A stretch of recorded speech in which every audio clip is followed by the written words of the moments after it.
Gospel, Matthew 5:43-48. You have heard that it hath been said, Thou shalt love thy neighbor, and hate thy enemy. But I say to you, love your enemies, do good to them that hate you, and pray for them that persecute and calumniate you, that you may be the children of your Father who is in heaven, who maketh his sun to rise upon the good and bad, and reigneth upon the just and the unjust. For if you love them that love you, what reward shall you have? Do not even the publicans this? And if you salute your brethren only, what do you more? Do not also the heathens this?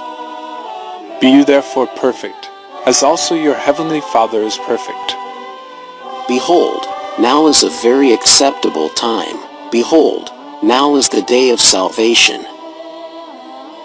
Blessed are they who follow the law of the Lord. Blessed are they who search his testimonies, that seek him with their whole heart. I will praise thee with uprightness of heart, when I shall have learned the judgments of thy justice. I will keep thy justifications, O, do not thou utterly forsake me. Amen.